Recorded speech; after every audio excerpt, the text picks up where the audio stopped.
In today's Worst of TikTok Beauty, we're going to be looking at some of the Love Island contestants who have gone viral for all the wrong reasons, salmon sperm, and much more. But first of all, I need your help with something. I was tagged in this video that I couldn't believe, but then I could believe, but I also need your help with. This video is one example of a practice that terrifies me right now, which is non-medical professionals performing liposuction and transferring the fat into faces, buttocks, breasts, other body areas. I can't even begin to tell you everything that's wrong with this procedure from a technical standpoint, including the complete lack of sterility. This is a sign of the world gone crazy, of the UK gone crazy. How would anyone think it's okay to perform a surgical procedure when you're not a surgeon? How terrifying is that? Now, this is Dr. Sophie Schotter, I believe, over on Instagram. So I immediately had to look into this. I went straight online to try and find it. You know, it's probably just like fake. It's, you know, it's not a real issue. However, because of the way there is no licensing structure here in the UK for aesthetics, this worryingly doesn't surprise me. I believe this is happening. We just watched it happen, and it's only gonna get more popular if people believe this is something that they should have done. But as I mentioned, I can't find much about it. I'd really appreciate your help. If you see more of this online, please tag me, send me a message, and hopefully, / not hopefully, we'll be talking about this more in the future. Some of the Love Island contestants this year, the women, have gone viral because people don't believe they're the age they say they are. You can see from this viral video that people do not believe or refuse to believe that these women are in their 20s. I have a few opinions on this, but before we get into it, let's watch this viral video from Dr. Daniel Barrett in his Beverly Hills practice. And this video went viral because one of his staff members was asking him to guess the contestant's age and the work that they've had done. Guess their age, guess if they're natural or not, say what you think they have done. Okay. So the first girl is Jess. She's 38, lips, nose. Yeah, so obviously she's had some work done, in my opinion. This is Harriet. 42, yes. Cheeks, lips, nose, fake lashes, brows, Perfect. Botox. And then this is Nicole. Are those two different photos of the same person? Yes, they're one of both. No, this is Or Nicole. yes, yeah, they're the same person, but two different photos. This is like her on Instagram versus her like, yeah. All right, so I'm gonna look at a real photo. She's 35, lips, veneers, Botox, maybe a little cheek filler. Is Samantha. 32, lips, veneers, nose, cheeks. Do you want to know their Botox. ages just for fun?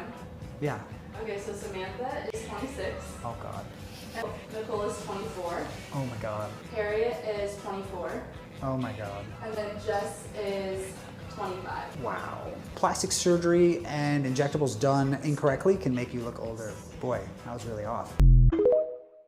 And then we have another doctor who also comments on this. Love Island UK girls are breaking the internet right now for looking older than their age. They are between the ages of 24 and 26. And while veneers, eyelash extensions, and makeup do play a part in making them look older, this is a consequence of over-exaggerated filler. This is what I would look like with over-exaggerated filler, and I think it ages me about 10 to 15 years. And this is at no fault to these girls. This is why it's important to go to a provider who's not afraid to tell you no. This is really tough because they do look older than their age. Should it matter? No, but I think the doctor in the second clip there did a really good job at showing, with like an over-exaggerated filter, still showed a really good job of how the wrong type of filler done poorly can make you look older. I don't understand the science behind it, like they haven't really explained why this is so. Sometimes I think a lot of us kind of link having filler and Botox done with the older generation. People, you know, older in order to look younger, right? So sometimes I wonder, do we make that link in our head and immediately presume that these people are older than they are, trying to look younger? I don't know. What I think is more important about this whole thing is these women and women in general are damned if they do and they're damned if they don't. You cannot win. When you look at comments on these posts about these women, about these contestants, they're always 50-50. People are like, it's too much filler. They would look better if they were more natural. But then you get a more natural looking person, not necessarily from Love Island, and they get picked apart as well. Oh, they need lip filler, they need their hair done, they need so-and-so, they need this and that and whatever. All this shows is that the internet love to ridicule and pick these women apart, especially those who goes on shows like this,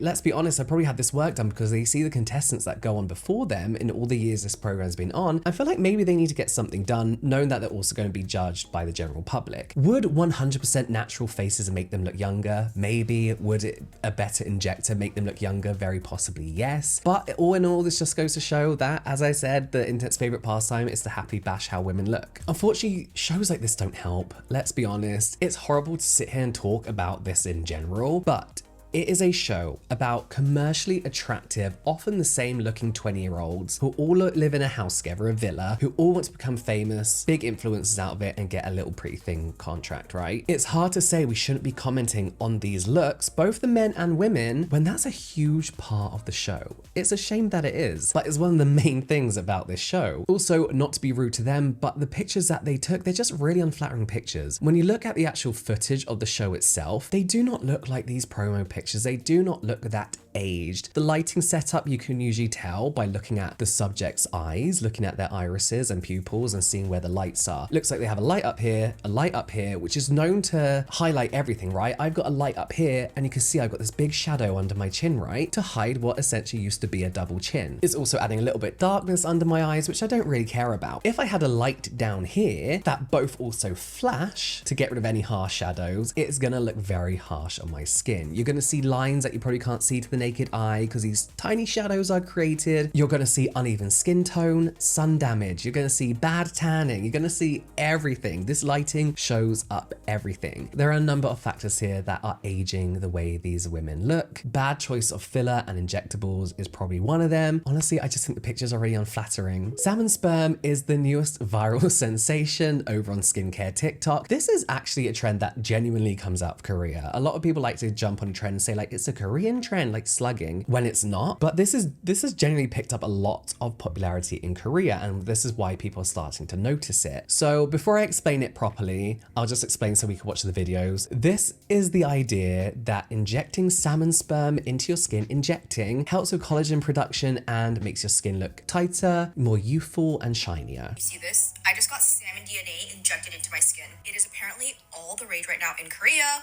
1 week post, salmon DNA. I saw Bunny's post. I went to look at the price. It is expensive. So you know your homegirl had to find an at-home alternative. This is the Dr. Drawing SD Control Salmon DNA Rejuvenation Amp. This whole container, $35. And yes, it is Korean. I've been injecting this into my skin is probably a little bit different than they do at the spa. However, I just use a derma roller with a ton of little needles on it. And then I will go in with the salmon DNA over top. Comes with a little syringe. All you have to do is just pull out how much product you want. And then I just put it on my hand or fingers and rub that in. As always, let me know if you guys have any questions and I'll answer as much as I can. She then updates us a week later after a week of using this salmon DNA serum. 1 week and I am back with a report. Call me crazy, but I actually think this is working. I just woke up. I have nothing on my face. I haven't even splashed my face with water. And honestly, I think I'm actually looking younger. Really don't know how to put this into words. I just look more youthful. I have more plumpness around my eye area. I feel like super tight and refreshed. Tell me if I'm crazy or if you guys are also seeing the difference that I'm seeing in my skin. You're crazy. So let's first of all talk about these sperm injections, right? According to KP Aesthetics, which is one of the only clinics I could find who currently offer this in the UK, they say that salmon trout sperm extract has been shown to increase the metabolic activity of skin cells and increase the number of fibroblasts and myofibroblasts, producing even more collagen. This results in an improvement in skin tightness and thickness, acne, pigmentation, red veins, rosacea, and inflammation. And this is injected using local anesthetic. And whilst early research looks promising, notably a 2017 study published in the International Journal of Cosmetic Science found that PDRN injections improve skin hydration, elasticity, and wrinkle reduction in participants. However, it's still early days. More information needs to be researched really into the effectiveness on certain skin concerns, the optimal dosage, treatment frequency, according to health.com. So it's not, not proven yet, but looks promising. So, as this creator said, it's very expensive. I've also heard it's extremely painful. Lots of little injections in the skin, done with local anesthetic, but still it could be very, very uncomfortable. So she said that she found an alternative to this product. So it's a serum, basically, it's a serum. As far as home treatments go, you're obviously not gonna get the same thing, are you? It's a topical product, it's not gonna work the same as an injectable. So far, sodium DNA, which is the ingredient we're looking at here, salmon sperm, it can come from other animals, not necessarily sperm, in different forms. It's essentially a skin conditioning agent, right? So you're gonna get smoother, softer skin, it's gonna nicely hydrate the skin. This particular serum used by the creator is full of hydrating ingredients and peptides, EGF complex, but it's nowhere near similar to the injectables. This particular serum is a nice hydrating serum, which if you're using consistently, whatever that serum may be, you're gonna see plumpness in your skin. This particular content creator, it's hard to see these amazing results that she claims because she's always got nice skin. I don't follow her, but she always comes up on my For You page on TikTok, and I watch her content. I find her engaging. I find her product recommendations really, really interesting, but she always looks flawless. So no, I do not see a difference. She just has great skin. Oh my God, just when you thought DIY sunscreens couldn't get any worse, I was tagged in this.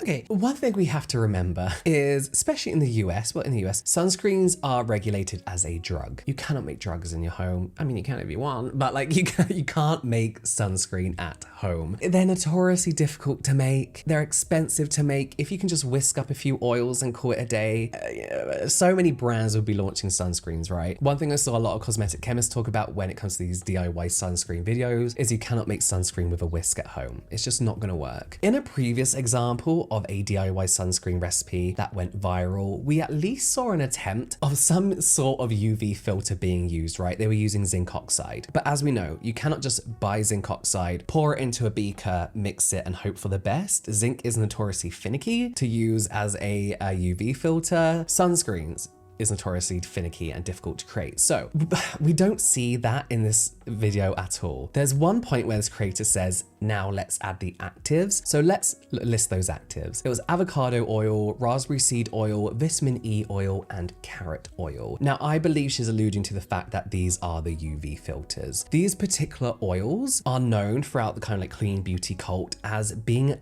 sunscreen alternatives, especially raspberry, carrot, and avocado, when they are not. They are not. Now, it's hard to track down where this came from really, but I found an amazing blog called maslaskincare.com. That's like a beauty and wellness blog, but they spoke to a well-known expert in aromatherapy, Gabrielle Moj, and she says that the bogus claim that the carrot seed oil and or essential oils in general provide a sun protection factor of 38 to 40 is made largely on websites belonging to the independent distributors of Young Living products. The claim rests solely on an article that appeared in Pharmacognosy magazine in 2009. She goes on to say that having studied the article in question, and in particular the chart listing the unnamed and therefore coded 14 natural sunscreen products tested, she is convinced that it provides no basis whatsoever for claiming that carrot seed oil and or essential oils provide an SPF of 38 to 40. The reason being is that she's pretty sure that the product listed is quite obviously this one, which contains zinc. It contains a sunscreen filter. It's not the carrot seed oil or the essential oils in the Young Living product, it's the zinc. It's the actual UV filter, but somehow this translated into these being natural alternatives to sunscreen filters. She finishes by saying people should be warned against making their own carrot oil-based sun protected cream, erroneously believing it'll protect them against UV rays, especially where 3-year-old children are concerned. Even people who make a living selling and talking about the therapeutic powers of essential oils are like, no,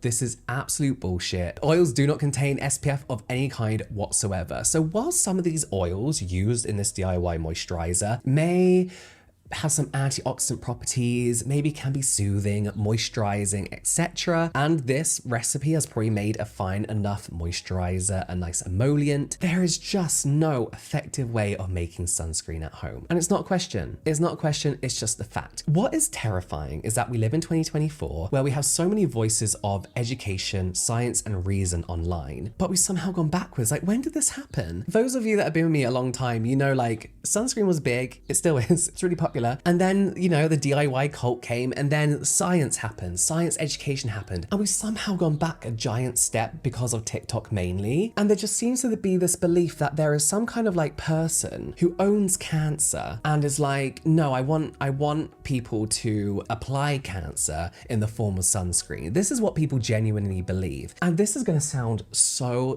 awful. Part of me just thinks we have to let these people burn. We have to let these people see evidence or get first-hand experience of how these DIY natural sunscreens are not sunscreens, how they provide no protection whatsoever. Like, what's it gonna take? What's it gonna take if they do not believe that sunscreen doesn't cause cancer? No evidence whatsoever that it causes cancer. No evidence whatsoever. What's it gonna take for them to see that their natural DIY ingredients, products, whatever, are way more dangerous? Having to actually have skin cancer removed, I do not wish that upon anyone, but there needs to be a stage where people say, okay, no, this is genuinely dangerous. My friend or myself use a natural sunscreen, we're burnt to fuck. It got very dangerous very quickly. There needs to be more stories of that in the media versus new paper shows links to cancer through sunscreen. Like what? It's just so, I'm so tired of it. Wear sunscreen, please. I'm speaking to the wrong people again. You all know. Encourage people to wear sunscreen, please. Let me know what you think about these stories in the comments down below. You can watch some more kind of like TikTok react videos here, some general light entertainment here. I'll see you over there.